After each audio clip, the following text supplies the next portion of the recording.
ये कह दो तो महासभा से संपर्क करें।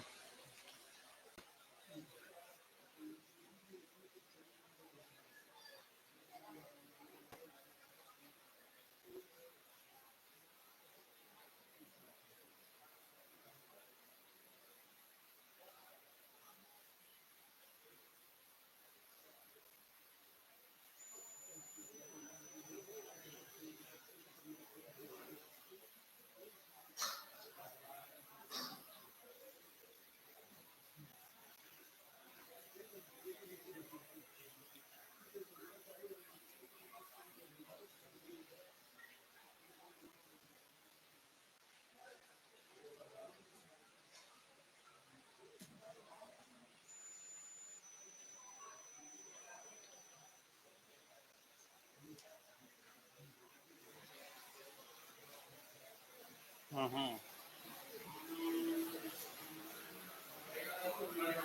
दानान सिद्धम अभयप्रयाणम सच्चे सुयान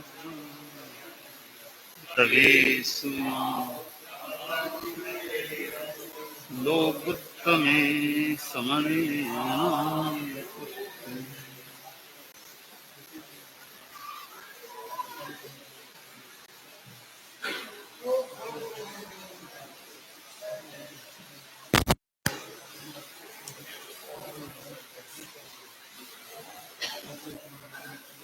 10वें आलियम का यह है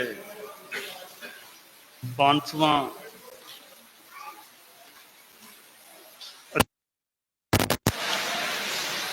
और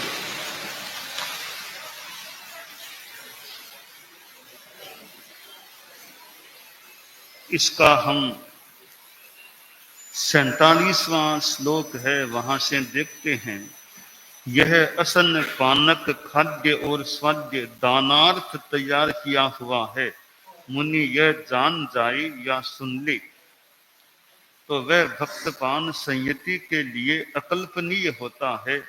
इसलिए मुनि देती हुई स्त्री को प्रतिषेध करे, इस प्रकार का आहार मैं नहीं ले सकता। इसी प्रकार यह जान ले सुन ले कि यह आहार पुण्य के लिए पुण्यार्थ लिखा तो संयति लिखा पुण्यत था, पहले वाले में दानार्थ है, दूसरा अनुवाद जो किया है पुण्यार्थ तैयार किया हुआ है, मुनि यह जान जाए या सुन ले तो वह भक्तपान संयति के लिए अकल्पनीय होता है। इसलिए देती हुई स्त्री को प्रतिषेध करे, इस प्रकार का आहार मैं नहीं ले सकता। इसी प्रकार आगे है कि यह बनी पकों भिखारियों के निमित्त तैयार किया हुआ है, अगले में है श्रमणों के निमित्त तैयार किया हुआ है, तो इस प्रकार का आहार मैं नहीं ले सकता। यह बात जो है इसमें 4 चीजें आ गई है, दानार्थ, पुण्यार्थ और बनीपक अर्थ, बनीपकार्थ और श्रमणार्थ। इस प्रकार का जो आहार हो वो साधु को नहीं लेना होता है।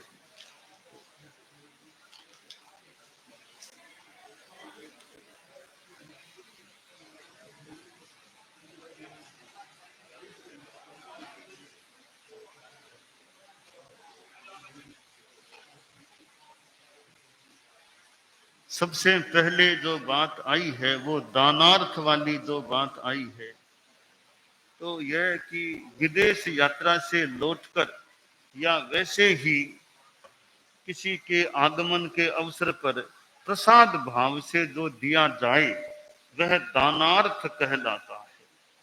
प्रवास करके कोई सेठ चिरकाल के बाद अपने घर आए और साधुवाद पाने के लिए सर्व पाखंडियों को दान देने के निमित्त भोजन बनाए, वह दानार्थ प्रकृत कहलाता है।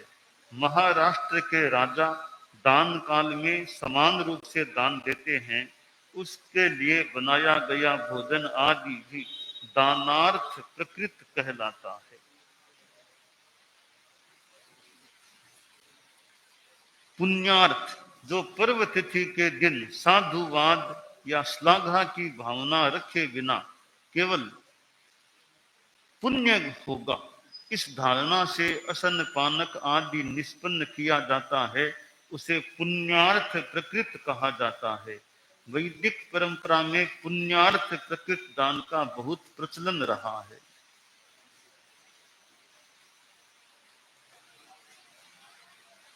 प्रश्न हुआ कि शिष्ट कुलों में भोजन पुण्यार्थ ही बनता है।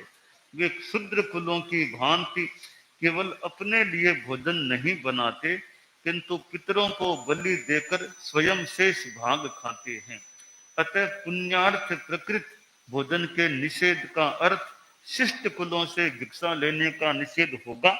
आचार्य ने उत्तर में कहा, नहीं। आगमकार का पुण्यार्थ प्रकृत के निषेध का अभिप्राय वह नहीं है जो प्रश्न की भाषा में रखा गया है। उनका अभिप्राय यह है कि गृहस्थ जो असन पानक पुण्यार्थ बनाए वह मुनि न ले। वनीत को भिखारियों के निमित्त तैयार किया हुआ, दूसरों को अपनी दरिद्रता दिखाने से या उनके अनुकूल बोलने से जो द्रव्य मिलता है उसे बन्नी कहते हैं, और जो उसको पिए, उसका आस्वादन करे अथवा उसकी रक्षा करे वह बनीपक कहलाता है। श्रवण आदि को बनीपक माना है। वह स्थानोंगोक्त तो लिखने बनीपकों की ओर संकेत करता है। वे 5 प्रकार के बनीपक बतलाए हैं वहां। अतिथि बनीपक, कृपण बनीपक, ब्राह्मण बनीपक, स्वय बनीपक और श्रमण बनीपक। वृत्तिकार के अनुसार अतिथि भक्त के सम्मुख अतिथि दान की प्रशंसा कर उससे दान चाहने वाला अतिथि बनीपक कहलाता है। इसी प्रकार कृपण, रंक आदि दरिद्र भक्त के सम्मुख कृपण दान की प्रशंसा कर और ब्राह्मण भक्त के सम्मुख ब्राह्मण दान की प्रशंसा कर उससे दान चाहने वाला क्रमशः कृपण बनीपक और ब्राह्मण बनीपक कहलाता है। स्वय कुत्ता भक्त के सम्मुख स्वय दान की प्रशंसा कर उससे दान चाहने वाला स्वय बनीपक कहलाता है। वह कहता है, गाय आदि पशुओं को घास मिलना सुलभ है, किंतु छी छी कर दुत्कारे जाने वाले कुत्तों को भोजन मिलना सुलभ नहीं। ये कैलाश पर्वत पर रहने वाले यक्ष हैं, भूमि पर यक्ष के रूप में विचरण करते हैं। श्रमण भक्त के सम्मुख दान की प्रशंसा कर उससे दान चाहने वाला श्रमण बनीपक कहलाता है। हरिभद्र सूरी ने बनीपक का अर्थ कृपण किया है, किंतु कृपण बनीपक का एक प्रकार है, इसलिए पूर्ण अर्थ नहीं हो सकता। इस शब्द में सब तरह के भिखारी आते हैं। तो ये जो 4 हैं, दानार्थ, पुण्यार्थ, बनीपक अर्थ और श्रमणार्थ, तो इस रूप में जो ये भोजन बनता है वह साधु के लिए अकल्पनीय बताया गया है।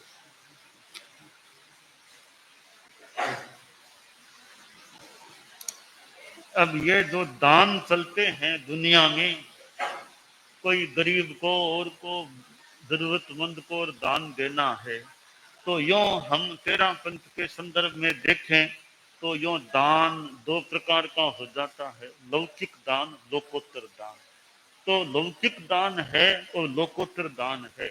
इसको हम थोड़ा यूं समझना चाहे ना, तो भाई कि जो दान जो शरीर की रक्षा के लिए, शरीर की रक्षा के लिए मुख्यतया हो, वो दान लौकिक दान हो गया। जो मुख्यतया आत्मा के कल्याण के लिए हो, वो एक लोकोत्तर दान की स्थिति में हम, जैसे एक गरीब भिखारी है, असह्य में है मान लो, तो उसको किसी ने रोटी दे दी, पानी खिला दिया, छोटा मोटा मकान दिलवा दिया, कपड़ा, ये उपकार तो हुआ है, ये भी उपकार है।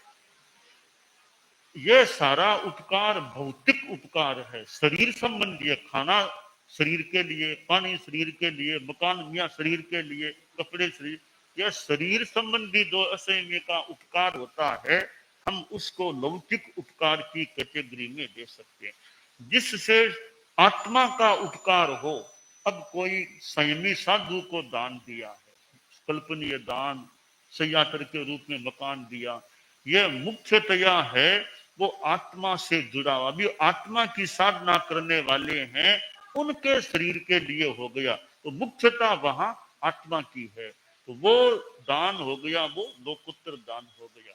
अब जैसे उपकार है, लौकिक उपकार, लोकोत्तर उपकार। अब लौकिक उपकार में क्या हुआ, किसी के शरीर संबंधी, भौतिकता संबंधी उपकार कर दो, वह उपकार तो है, वह भी उपकार है। जैसे मान लीजिए कोई किसी के आर्थिक समस्या थी, व्यापार संबंधी समस्या थी, किसी ने उसको थोड़ा सहयोग करा दिया, आर्थिक से आर्थिक अर्थदान दे दिया, और किसी को कह करके उसको नौकरी लगवा दिया, यह उसका आर्थिक एक जुगाड़ कर दिया, यह भी उपकार हो गया। खाना पीना दे दिया सैन्य को, यह भी उपकार हो गया। तो यह उपकार हुआ वो शरीर पर हुआ मुख्यतया, इसलिए यह लौकिक उपकार हो गया। अब किसी असंयमी को ही किसी ने मिथ्यात्वी से सम्यक्त्वी बना दिया, उसको झूठ बोलने का त्याग, चोरी का त्याग, जुआ खेलने का त्याग, नशा करने का त्याग, ये त्याग करा दिए, देव गुरु धर्म सम्यक दृष्टि की बातें बता दी, तत्व बोध दे दिया। अब यह उपकार असंयमी पर भी लोकोत्तर उपकार हो गया है। तो जिस उपकार से शरीर पर प्रभाव पड़े मुख्यतया असंयमी के भौतिक, वो लौकिक उपकार हो, और जिस उपकार से उसकी आत्मा पर असर पड़े, कल्याण हो, वो लोकोत्तर उपकार हो गया। अब यहां देखिए कि किसी को मान लो गरीब को खाना पीना दिया, तो शरीर का लाभ तो मिल गया, मान ले मिल सकता है, हो सकता है उपकार हो गया, परंतु उसको रोटी मिल गई, पानी मिल गया, क्या उससे उसकी आत्मा मोक्ष की ओर आगे बढ़ी है क्या? खाना पीना खिलाया, उससे उसकी आत्मा मोक्ष की ओर आगे बढ़ी या नहीं बढ़ी? तो मोक्ष का तो मतलब नहीं, उसको तो खाना चाहिए था, खाना मिल गया, वो न मोक्ष को जानता न धर्म को जानता, तो वो मोक्ष की ओर जिससे आत्मा नहीं बढ़ी है, तो वो आध्यात्मिक उपकार तो हुआ नहीं। अब किसी की आत्मा को तारा, त्याग कराया, नशा गुस्सा और तत्व बोध दिया, झूठ बोलने का त्याग, श्रावक बना दिया, व्रती बना दिया, अब यह उपकार किया, इससे उसकी आत्मा मोक्ष की ओर आगे बढ़ी या नहीं बढ़ी? माने ना, वो लोकोत्तर उपकार हो गया। जिस उपकार से उस उपकृत की आत्मा मोक्ष की ओर आगे बढ़े, वो लोकोत्तर उपकार है। जिससे उस उपकृत की आत्मा मोक्ष की ओर नहीं बढ़े, मात्र उसको बाह्य सुविधा साता मिले, वो लौकिक उपकार है।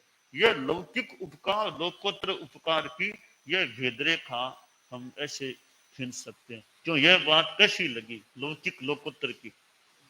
है ठीक है ना, कि आत्मा का उपकार हो जिस काम से वो लोकोत्तर है, शरीर का उपकार हो, बाह्य उपकार हो, वो लौकिक उपकार हो जाता है।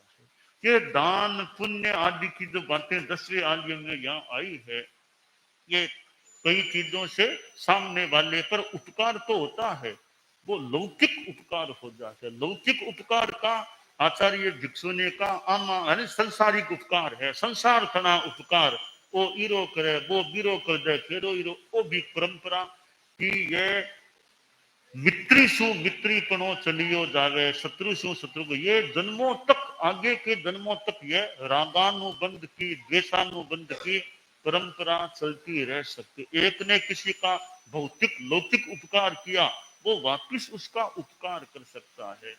तो यह मित्रीपना रागानुबंध का कहते संसार का उपकार है, लौकिक उपकार का क्रम है।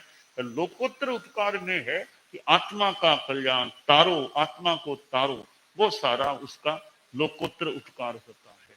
अब लोकोत्तर उपकार है, वो मान लो किया है, वो तो दुख को जड़ों से समाप्त करने वाला, जड़ों से दुख को समाप्त करने वाला। लौकिक में मान लो एक बार तो उसको लाभ मिल जाएगा, आगे फिर उसके कर्म बंधेंगे, बंदे फिर उसको भोगने पड़ सकते हैं।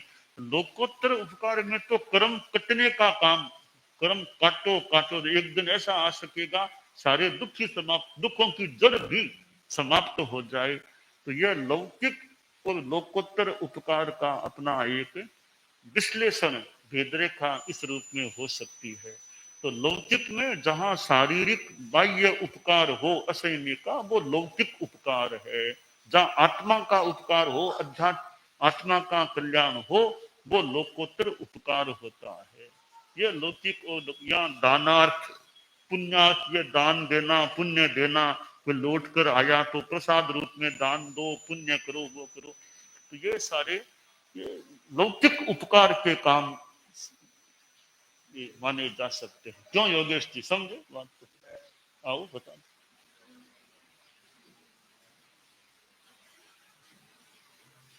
लौकिक लोकोत्तर का ये भेद रेखा हुई ना साफ। जो सांसारिक है वो लौकिक उपकार है, आत्मा का वो लोकोत्तर उपकार हो जाता है। तो आचार्य भिक्षु ने और ने जो ये बातें बताई है कि भी संसार के उपकार है वो राग के और के ये परंपरा है, वो कोई द्वेष किसी से राग, और आध्यात्मिक उपकार होता है कि आत्मा का जो कल्याण का वो विशुद्ध लोकोत्तर उपकार होता है। तो ये समझ में आए। लौकिक पहले भी अपने एक बार बात चली, लौकिक लोकोत्तर उपकार समझ में आई ना? कोई जिज्ञासा लौकिक लोकोत्तर के बारे में? ये लौकिक लोकोत्तर के, ये संसार के उपकार, एक मोक्ष के उपकार होते हैं।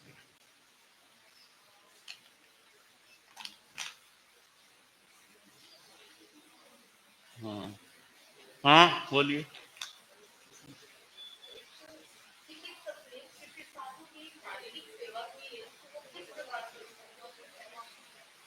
किसी असहमी की शारीरिक उपकार की सेवा की है, वापिस वो किस रूप में? डॉक्टर साधु सचियों की सेवा करे तो वो मतलब लौकिक है, लोकोत्तर है, ऐसे लोकोत्तर एक लौकिक है। तो यूं तो अब इसमें कई बातें हैं। हमने एक बार समीक्षा परिषद गोष्ठी में इस बारे में एक चिंतन मंथन किया था, कुछ समय पहले की बात है, वो याद है क्या? उसमें निर्णय लिखा था। अब जैसे जो हमारी साधुचर्या है ना, साधुचर्या के अनुरूप सारा काम हो जाए, वो तो एक लोकोत्तर में ही। उदाहरण के लिए देखो, एक कोई वैद्य आया हुआ है या आया है, तो संतों के थोड़ी सर्दी जुकाम बुखार चल रही थी, वो जानकार श्रावक था या वैद्य था, उसने संतों की नाड़ी देखी, नाड़ी देख ली, वो कहा ये बुखार है, कोई खास बात है, थोड़ी दवाई मेरे घर में दवाई है, आप पधारो लिरा लो। ठीक, तो संत उसके वो जब घर गया, संत भी घर गए, दवाई का योग था, दवाई लेकर आ गए, संतों को दवाई दी, एक दो दिन में संतों का स्वास्थ्य ठीक हो गया। यह एक तरह से संयमी की एकदम विशुद्ध धार्मिक सेवा होगी, क्योंकि कोई सावध्य काम वाली बात नहीं। नाड़ देख ली, दवाई बता दी, दवाई गहरा भी दी, दवाई ले ली संतों ने, ठीक भी हो गई, सारी प्रक्रिया संपन्न हो गई। यह तो लोकोत्तर कोटि का उपकार मान सकते हैं।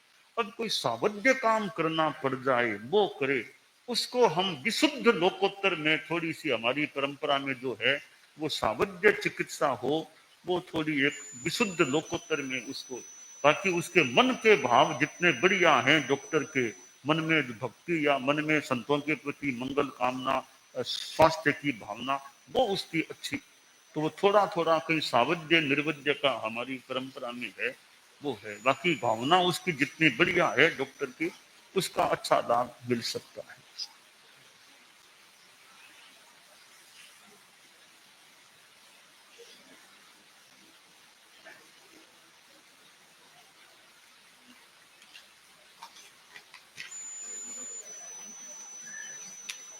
अब जो आगे आए हैं, अब 55वां श्लोक है, उसमें औद्देशिक कृत कृत पूति परम आहित अध्यवतर प्रामित्य और मिश्र जात आहार मुनि ने ले। संयमी आगे है, संयमी आहार का उद्गम पूछे, किस लिए किया है, किसने किया है, इस प्रकार पूछे। दाता से प्रश्न का उत्तर सुनकर निसंकित और शुद्ध आहार ले। यदि असन पानक खाद्य और स्वाद्य पुष्प बीज और हरियाली से उन्मिश्र हो तो वह भक्तपान संयति के लिए अकल्पनीय होता है। इसलिए मुनि देती हुई स्त्री का प्रतिषेध करे, इस प्रकार का आहार मैं नहीं ले सकता। ये जो साधु के लिए वर्जनीय होते हैं। पूति कर्म है, यह उद्गम का तीसरा दोष है। जो आहार आदि श्रवण के लिए बनाया जाए वह आधा कर्म कहलाता है। उससे मिश्र जो आहार आदि होते हैं वे पूर्ति कर्म युक्त कहलाते हैं। जैसे अशुचि गंध के परमाणु वातावरण को विषाक्त बना देते हैं, वैसे ही आधा कर्म आहार का थोड़ा अंश भी शुद्ध आहार में मिलकर उसे सदोष बना देता है। जिस घर में आधा कर्म आहार बने वह 3 दिन तक पूर्ति दोष युक्त होता है। इसलिए 4 दिन तक आधा कर्म आहार बने उस दिन और उसके पश्चात 3 दिन तक मुनि उस घर से भिक्षा नहीं ले सकता। कि जहाँ आधा कर्म बन गया हो 4 दिन फिर वहां गोचरी नहीं करनी चाहिए। कि आज आधा कर्मी हो गया तो आज तो करना ही नहीं, आगे 3 दिन कुछ भी उसके वहां से गोचरी नहीं करना। ये हाँ बोलिए।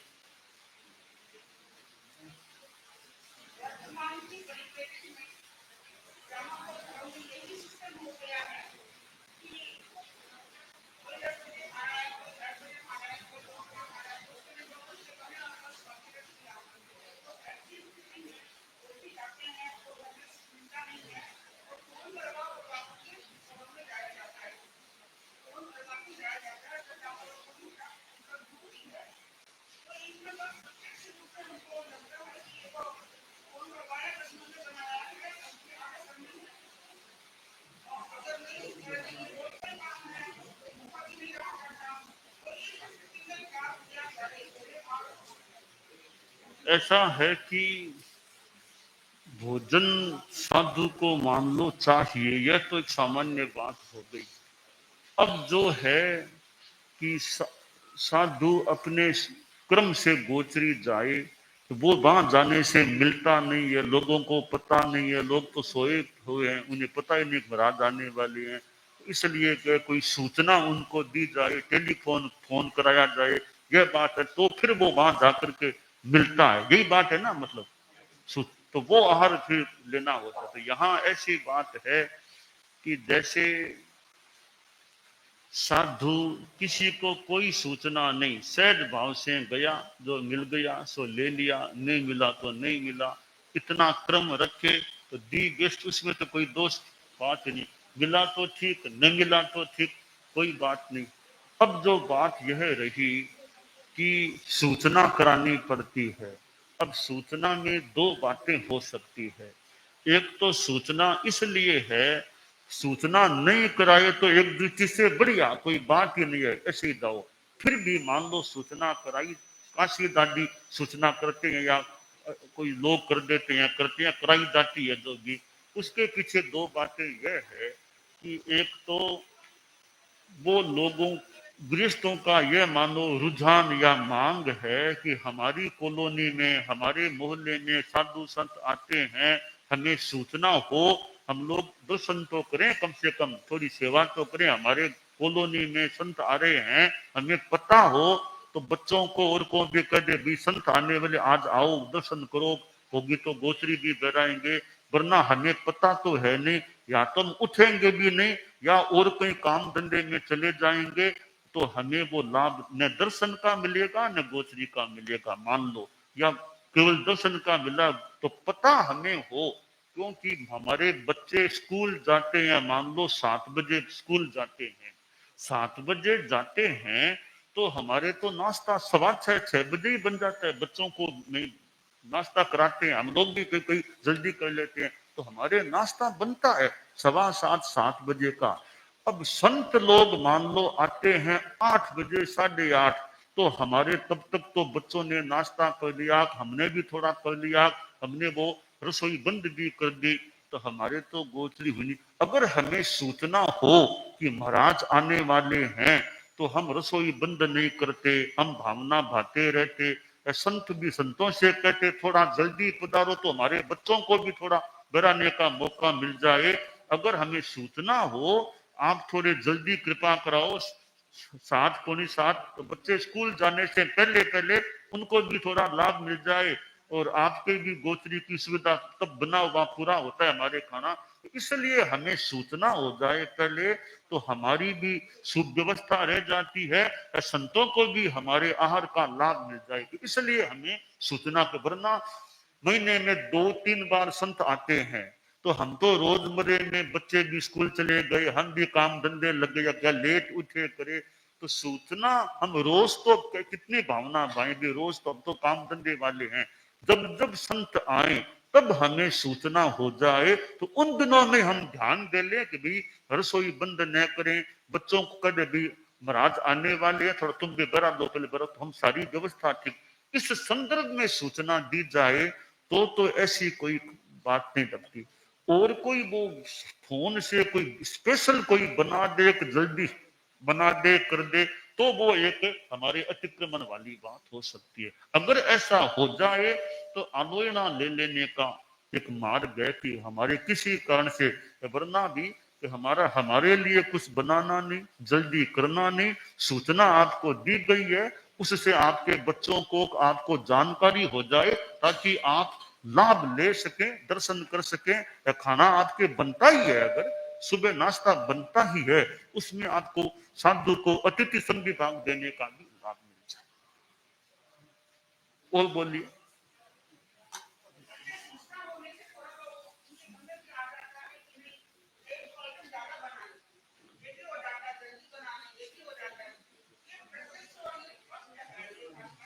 ऐसा लगे ना कि ज्यादा बना दिया है, हमने ले भी लिया है, तो उसकी आलोचना ले ली।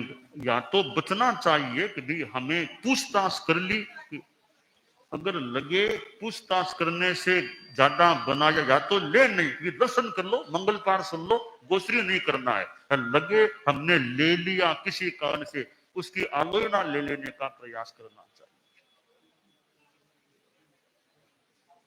वरना, क्योंकि बच्चे कई बार स्कूल जल्दी जाते हैं, कई महीनों में, गर्मी में तो बच्चे स्कूलों में बहुत जल्दी आ जाते हैं। बच्चे गर्मी में तो बहुत जल्दी स्कूलों में हम बिहार करते हैं ना, तब तक बच्चे आ जाते हैं। इसका मतलब घर में नाश्ता करके आए होंगे, तो नाश्ता जल्दी बना होगा, हम उस टाइम पर गोचरी जाए ना, तो हमें सहज में काफी गोचरी मिल भी सकती। ऐसा करें। ऐसी फिर भी कहीं लगे तो अपना, जितना हम लक्ष्य रखे ना, तो उस लक्ष्य, उस हिसाब से गोचरी करना। उस टाइम आगमकार ने कहा ना कि काले कालम समय टाइम पर गोचरी जाना, ताकि तुम्हें ठीक दीक्षा मिल सके। यह 5वें अध्ययन में भी यह निर्देश दिया गया।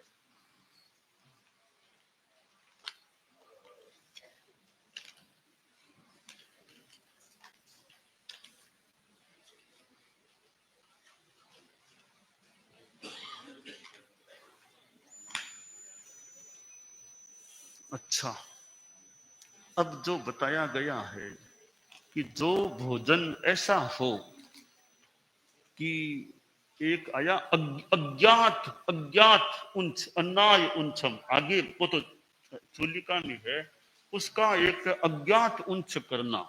यो चूलिका में जो दिया है वो तो अर्थ,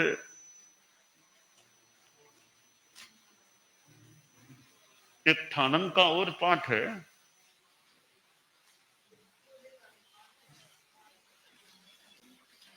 अज्ञात कुलों से भिक्षा अन्नाय उंचम परिरिक्कयाय। पूर्व परिचित पितृपक्ष और पश्चात परिचित ससुर पक्ष से गृहीत न हो, पक्ष से गृहीत न हो, किंतु अपरिचित कुलों से प्राप्त हो, उस भिक्षा को अज्ञातवंश कहा जाता है। टीकाकार ने इसका अर्थ विशुद्ध उपकरणों का ग्रहण किया है। ठानंग में भी एक पाठ आया है, अन्नाय,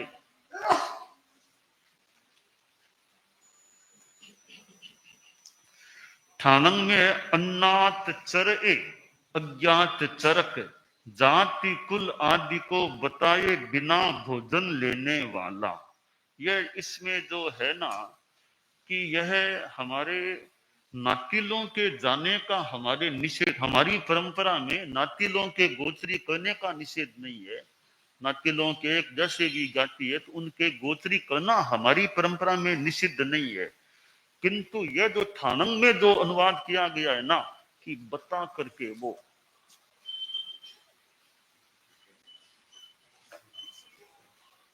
37वां है, 5वें का लगभग वो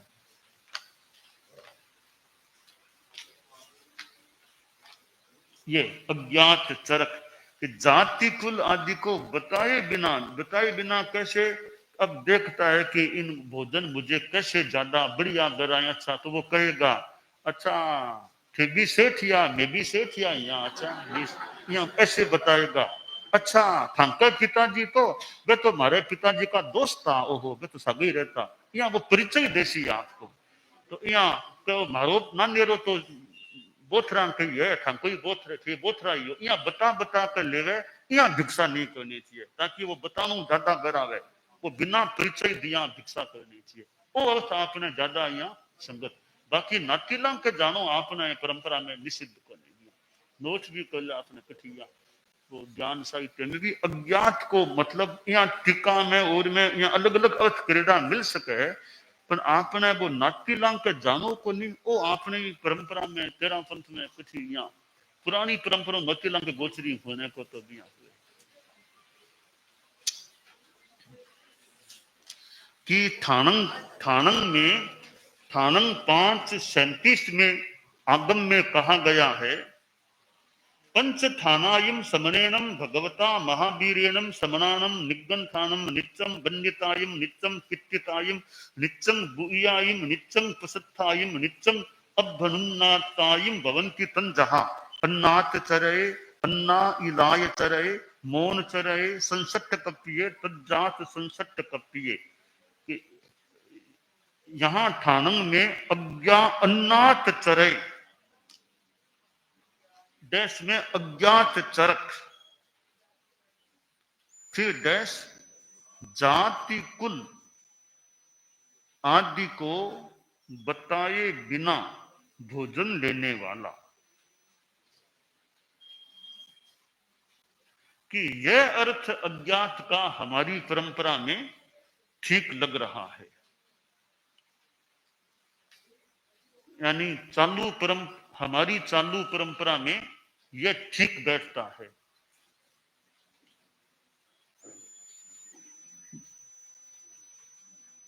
दसवें आलियम की दूसरी चूलिका में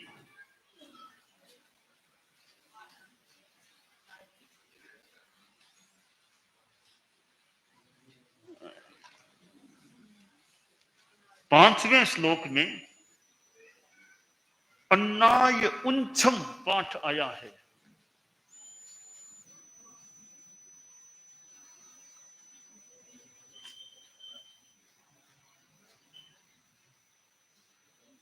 अज्ञात कुलों से भिक्षा लेना,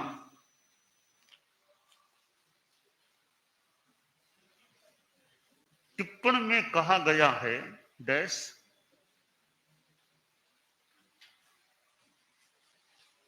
पूर्व परिचित पितृपक्ष और पश्चात परिचित ससुर पक्ष से गृहीत न हो, किंतु अपरिचित कुलों से प्राप्त हो,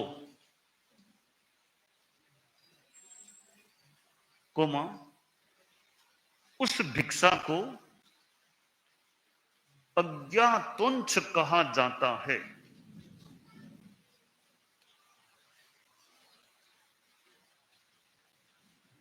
यह व्याख्या जिंदास चूर्णी में है।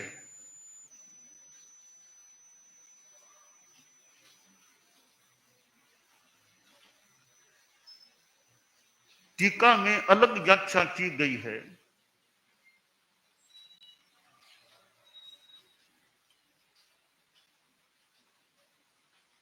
हमारे धर्म संघ की परंपरा में थानंग 5:37 में जो अनुवाद है वह संगत लग रहा है, कि परिचय दिए बिना उस भिक्षा के लिए परिचय मत दो। अपने आप बताओ मत मैं कौन, मतलब जाति कुल आदि को बताए बिना भोजन लेने वाला सहज क्यों, कैसा लगा? ठीक है ना। ये थानम का जो अनुवाद में आया है ना, वो हमारे अनुकूल वो चूर्णी का एक वो है जो दिया, चूर्णीकार का मत वो दिया गया है। 10वां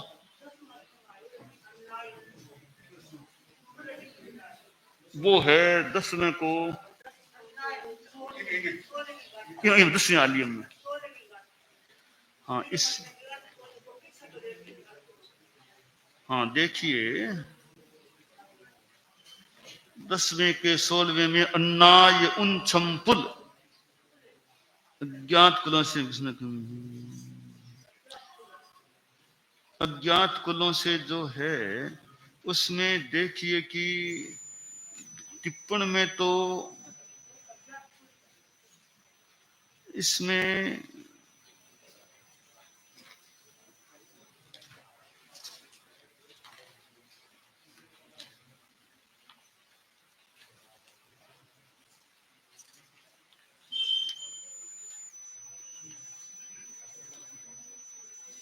अच्छा इसमें दिया है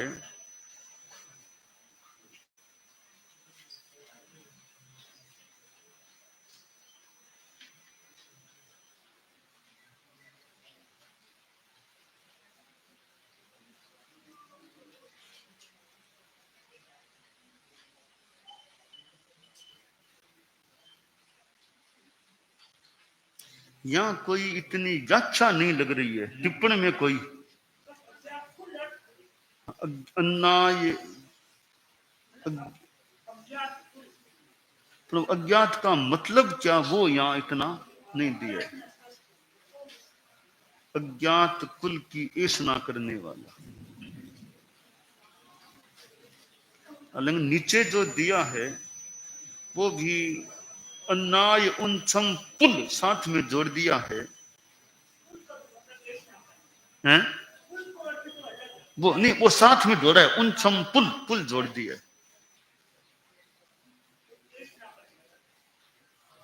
अज्ञात कुलों से भिक्षा की ऐश ना करने वाला, अज्ञात कुलों से।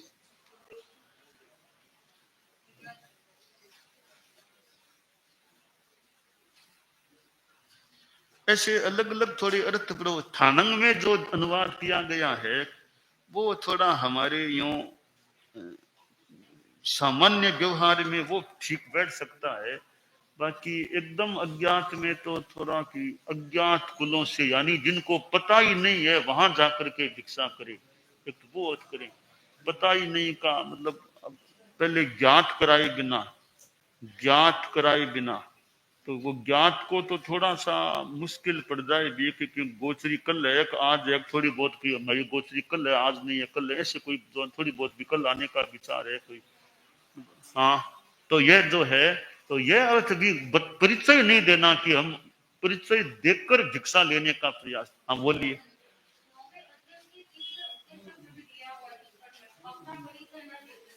कहां पर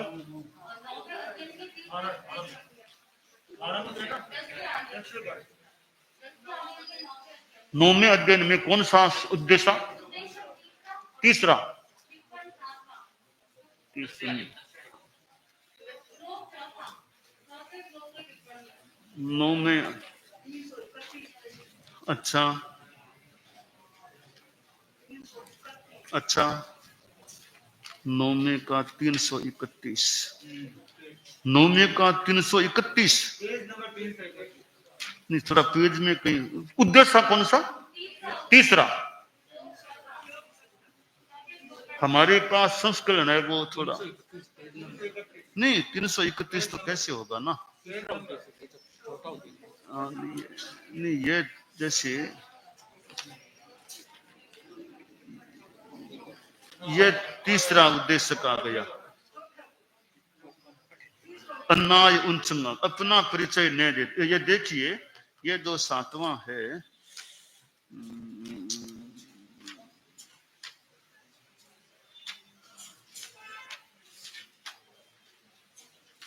यहां दिया गया है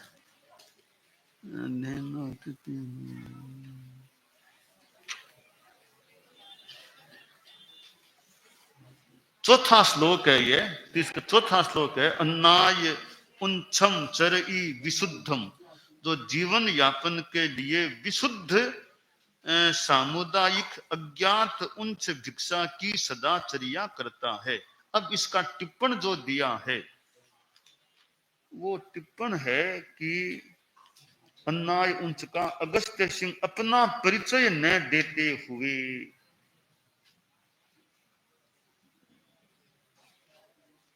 अपना परिचय न देते हुए कि अगस्त्य सिंह स्थविर ने अज्ञात और उंच की व्याख्याएं भिन्न भिन्न स्थलों में इस प्रकार की है, जो मित्र स्वदन आदि न हो वह अज्ञात कहलाता है।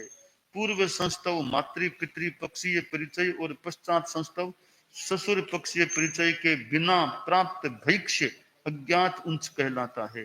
उद्गम उत्पादन और ऐसना के दोषों से रहित तो भैक्ष्य उपलब्ध हो वह अज्ञात उंच है। यह व्याख्या एक दी है। उद्गमुपायन शुद्धम अन्नाय मन्नातेन समुपादितम अन्नात उंचम। अज्ञात उंच की 8:23 में भी यही व्याख्या, 8:23 और है। उक्त व्याख्याओं के आधार पर अज्ञात उंच के फलितार्थ दो हैं। अज्ञात घर का उंच, अज्ञात अपना परिचय दिए बिना प्राप्त उंच। दिनदास महत्तर के अनुसार भी अज्ञात उंच के ये दोनों अर्थ फलित होते हैं। टीकाकार अज्ञात को केवल मुनि का ही विशेषण मानते हैं। शीलामाचार्य ने अज्ञात पिंड का अर्थ अंत प्रांत और पूर्वापर अपरिचितों का पिंड किया है। उत्तराध्ययन की वृत्ति में अज्ञात ऋषि का अर्थ अपने विशेष गुणों का परिचय न देकर गवेषणा करने वाला किया है। अपने विशेष गुणों का परिचय न देकर। प्रश्न व्याकरण में शुद्ध उंच की गवेषणा के प्रकरण में अज्ञात शब्द भिक्षु के विशेषण रूप में प्रयुक्त हुआ है या अज्ञात मुनि का विशेषण है। इसका अर्थ यह है कि मुनि अपना परिचय दिए बिना शुद्ध उंच की गवेषणा करे। तो ओ आपने ओ अर्थ ठीक, बट अपनो परिचय नहीं देनो भिक्षा लेने के वास्ते कि मैं बड़ा तपस्वी संत हूँ, मैं बड़ा ऐसा ज्ञानी संत हूँ ताकि दादा मुझे भिक्षा दे, ऐसा नहीं बनाना जो मिले। तो अगर नोट भी कर लियो आपने कि अन्नाय शब्द 9, 3, 4 में भी अन्नाय वो है, जो अन्नाय उंच 9, 3, 4 में भी प्रयुक्त हुआ है और 10, 16 में भी प्रयुक्त हुआ है।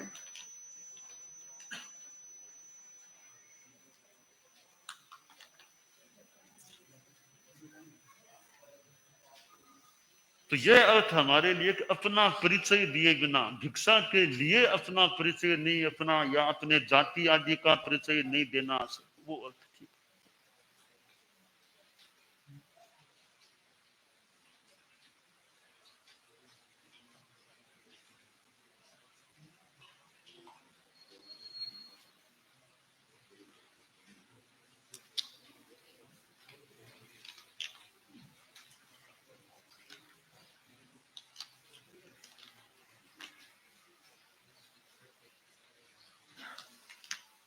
अब जो है ये जो मतलब पुष्पों से मिश्रित हो तो वो साधु के लिए अकल्पनीय होता है। पानी पर कोई ऐसे पानी उत्तिंग और पनक पर निक्षिप्त हो तो नहीं लेना होता है, और अग्नि का स्पर्श कर रहा हो तो भी वह नहीं लेना होता है।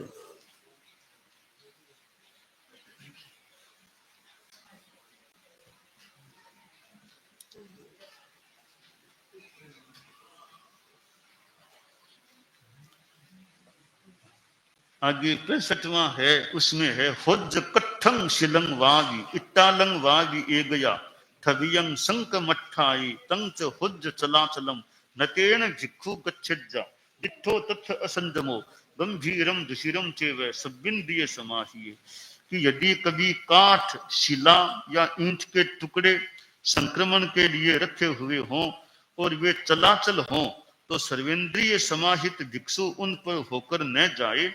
इसी प्रकार वह प्रकाश रहित और पोली भूमि पर से न जाए। भगवान ने वहां असंयम देखा है। जिज्ञासा